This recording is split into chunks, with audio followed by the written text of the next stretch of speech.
Pak Ustadz, kita langsung aja nih, ini banyak banget pertanyaan yang ditanyakan ke Bobby, khususnya untuk fans-fansnya Pak Ustadz yang mengikuti channelnya Pak Ustadz maupun di Zaman Kolbu, kemudian nasihat-nasihat Pak Ustadz, kemudian pembelajaran secara akhlak nih. Akhirnya teman-teman Bobby juga kan banyak yang mengamalkan, banyak yang akhirnya mengalami perubahan yang drastis. Subhanallah, alhamdulillah, wa la ilaha illallah. Dalam rumah tangga, teman saya sendiri, teman dekat saya bilang sahabat lah ya, alhamdulillah juga mengalami perubahan dalam hidupnya. Sakit dari SMP kalau nggak salah atau SMA ya, di bagian tulang belakang saraf, kemudian mengikuti kajian akhlak ini dengan Pak Ustadz, baik YouTube maupun Sama Kolbu, dia nonton terus, right? Alhamdulillah dia alhamdulillah. Pilihnya apa namanya, tulang apa, saat di tulang belakang Iya, betul. hilang, dia udah bisa HNP kata dokter ya.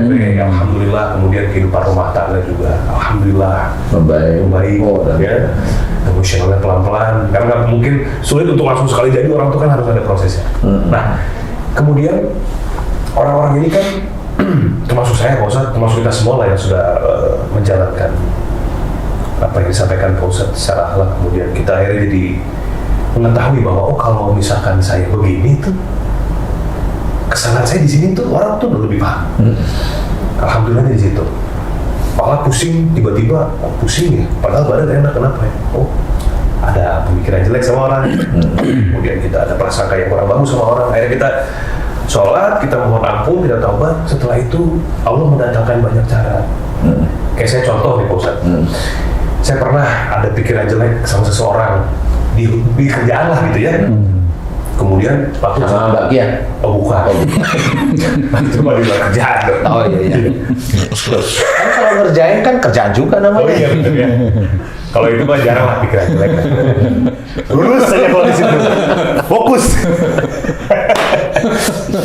Akhirnya besoknya itu saya tuh kepala tuh nggak nyaman ya, Pak Ustadz, sakit, dipegang nggak ada rasa sakitnya, tapi kalau kayak begini pusing. Biasanya kalau kita sakit kan begini kan suka ada kayak masuk angin kan sakit, ini tuh nggak ada, sakit aja gitu. Tetapi badan nggak masalah. Saya tuh seharian itu karena syuting nggak apa ya begitu sholat maghrib lagi wudhu, itu akhirnya saya sholat maghrib, saya mohon ampun sama Allah. Kalau saya ada pikiran jelek sama orang, belum tentu orang itu seperti apa yang saya pikirkan. Saya mohon ampun, selesai. Setelah itu saya nggak pesen, saya nggak tahu, tiba-tiba ada yang bawa sate taichan itu loh, Bosan. Saya taichan itu sama pedas banget kan ya? Iya. Bob nih, saya nggak pesen, nggak udah makan aja. Beneran tuh? Beneran, Bosan. Oh, bukan endorse itu? Ada yang bikin. Saya bertanya, Bismillah. Pedas keringetan gitu ya, keluar keringet banyak tuh dari kepala, sembuh. Hilang tuh sakit kepalanya. Nah itu kan maksudnya saya tidak pernah minta, nggak ditawari juga, tiba-tiba habis sholat maghrib itu. Kalau ini kayaknya bisa jawab nih saya. Apa nih Ustaz? Itu sebenarnya pusing itu sebenarnya nggak mikirin yang lain lah. Cuman pengen makan, dompetnya kosong. Nah itu faktor yang kedua. Faktor yang kedua ya. Jadi habis saya mau ampun sama Allah, ya Allah kalau bisa nih kasih makanan. Oke. Nah ini Pak Ustaz, pertanyaan besarnya adalah ketika seseorang sudah mempelajari ini, kemudian mengamalkannya, dan akhirnya paham bahwa sakit yang datang kepada dirinya adalah kesalahan di buah tangannya sendiri, kemudian mencoba untuk mohon ampun. Kan ujian tuh kan datangnya beda-beda. Betul. Biasanya kan satu selesai, satu selesai. Orang mungkin terbiasa untuk menjalani seperti itu aja, paham. Tapi kalau masalah ini muncul 3 jenis masalah misalkan, kemudian orang itu kaget dan sempat akhirnya jadi kayak tidak seperti ketika permasalahan datang satu-satu gitu, Pak Ustaz. Itu masih tergolong wajar kah, atau memang sebetulnya orang ini ternyata masih belum untuk tauhid gitu? Ya sebenarnya banyak hal. Jadi kayak ujian itu tiba-tiba berbarengan, sekarang 3, 4 ya. Antara orang yang tauhidnya cukup lumayan bagus sama orang yang tidak begitu bertauhid itu bisa beda walaupun ujiannya sama 4. Umpamanya 4 masalah gitu ya. Itu bisa beda, Mas. Tidak begitu bertauhid sama yang bertauhid. Iya, tetap beda penilaian saya. Karena kalau yang bertauhid dia tetap dilihat imannya oleh Allah Ta'ala. Jadi dulunya dikasih ujian 1, 2, bareng 2, 3, dia bisa. Nah ini dikasih naikkan lagi karena kelihatannya menurut Allah ya saya itu hanya mempelajari karena pengalaman aja ya.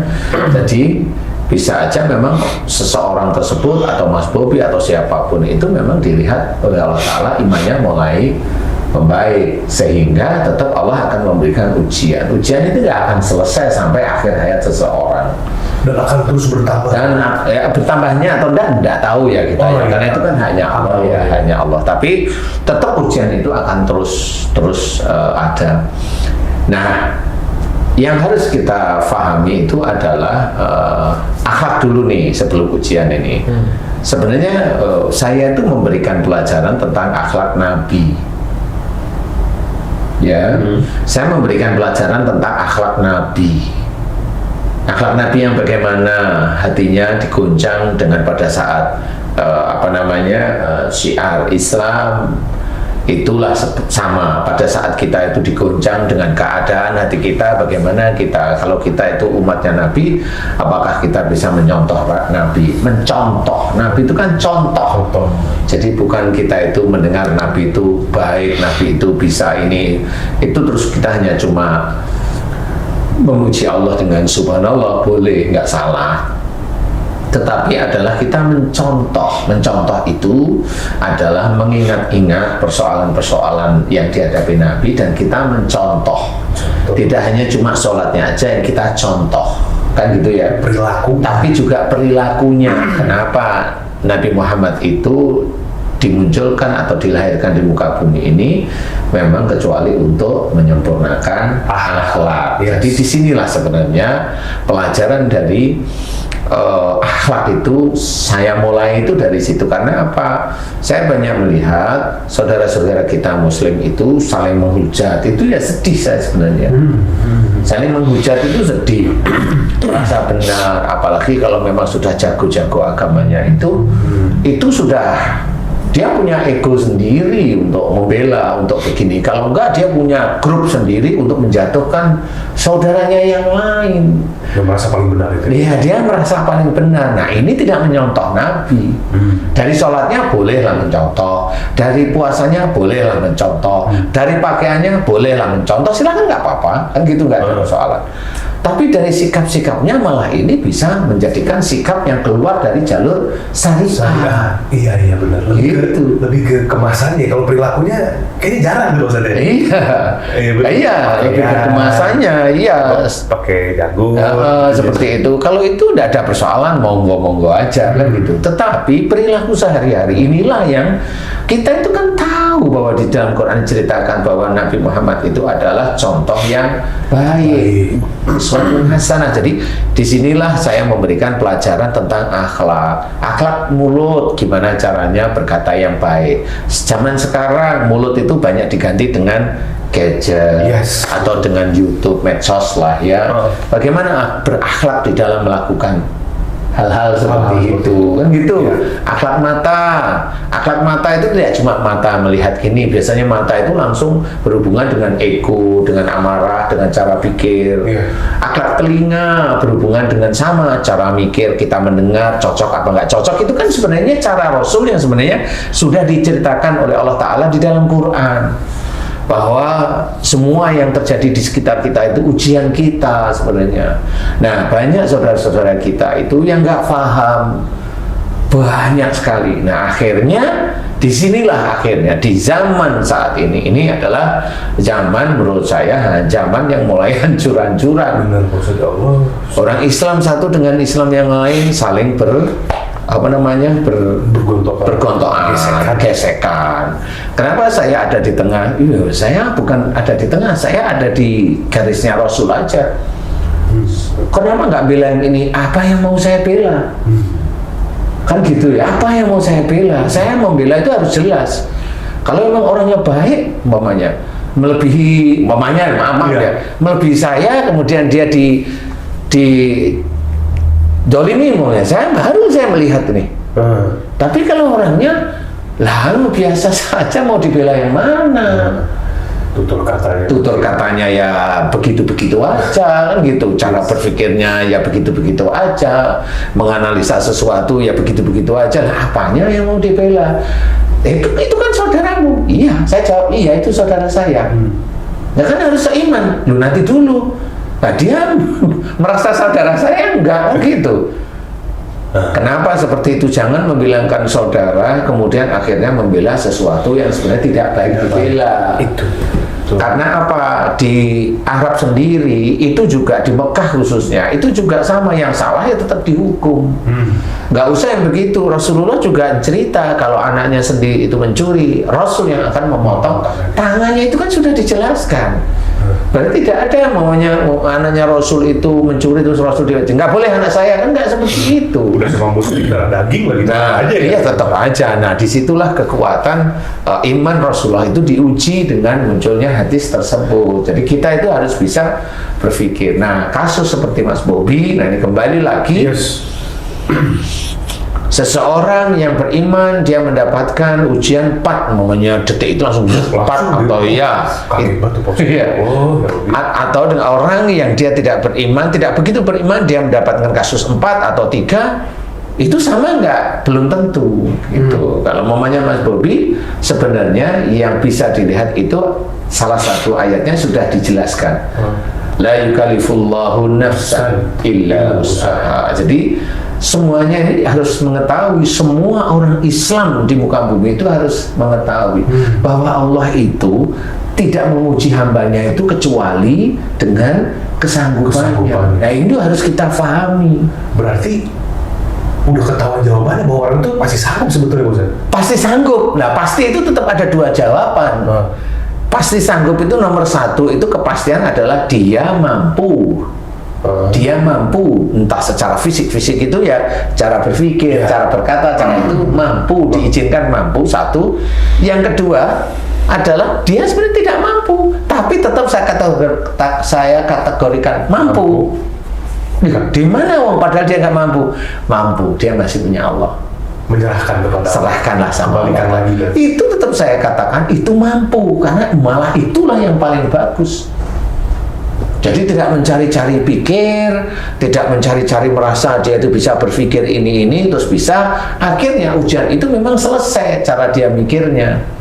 Tetapi nanti dia biasanya lupa, itu kan selesai karena saya kan begini. Nah, ya lupa itu ada ujub, ada riak di situ. Jadi disinilah harus kita pahami, semuanya akan diberikan oleh Allah Ta'ala. Nah kalau kita memangnya dari sejak awal serahkan pada Allah Ta'ala, kan beda. Diuji itu ujiannya kan beda begini Mas. Ujian itu kan nggak seperti orang yang lapar. Ujian itu kan beda, bukan seperti orang yang lapar. Maksud saya adalah Mas Bobi yang lapar. Walaupun lapar itu tetap ujiannya Mas Bobi. Itu beda dengan ujian yang kelihatan agak berat di pikiran. Kalau lapar itu kan nggak berat di pikiran, berat perut ya betul. Kalau kalau kita itu di depan itu ada warung dikit atau camilan atau snack aja selesai. Bener, kan gitu ya. Tapi kalau berat itu yang masalah difikirkan itu kan beda Mas. Kita harus memikirkan, kita harus punya waktu untuk memikirkan masalah itu. Jangan sampai masalah yang kita pikirkan jalan keluarnya itu ada di luar garis Allah seperti itu. Nah, yang berat itu di situ sebenarnya. Karena kemampuan keilmuannya Mas Bobi atau siapapun itu diuji di situ. Mampu tidak gitu. Nah, itulah kelihatan beratnya. Tetapi lebih mudah lagi adalah serahkan pada Allah Ta'ala. Karena sebenarnya yang paling istilahnya begini, kalau orang itu mau pamer istri atau pamer suami, boleh pamer muka, boleh pamer harta, boleh pamer keluarga, silahkan. Tapi yang kita harus menjadikan gambaran tentang iman kita punya Allah yang nggak perlu kita pamer-pamerkan. Kan gitu Mas, maksudnya lebih baik ujian ini sejak awal serahkanlah sama Allah Ta'ala. Sama seperti yang sebagusnya orang menikah itu dilihat agamanya. Analoginya seperti itu. Serahkan aja sama Allah, ya Allah aku ada masalah gini, aku mohon kepadamu mudahkan. Nah, gitu aja, mudahkan.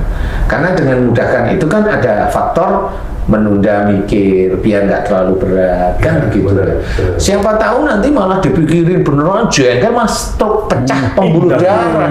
Lah itu kan repot Mas Bobi. Itu kan orang-orang nggak pernah paham. Kenapa kok bisa pecah pembuluh darah itu? Orang nggak pernah paham. Terlalu berat berpikir. Nah, sebenarnya bukan terlalu berat. Pecah pembuluh darah atau tipisnya pembuluh darah itu biasanya disebabkan dulu kalau dia ada masalah itu tidak pernah berpikir panjang dan diletakkan pada Allah Ta'ala. Dia hanya pikirnya pendek, selesaiin bisa gitu, seperti itu.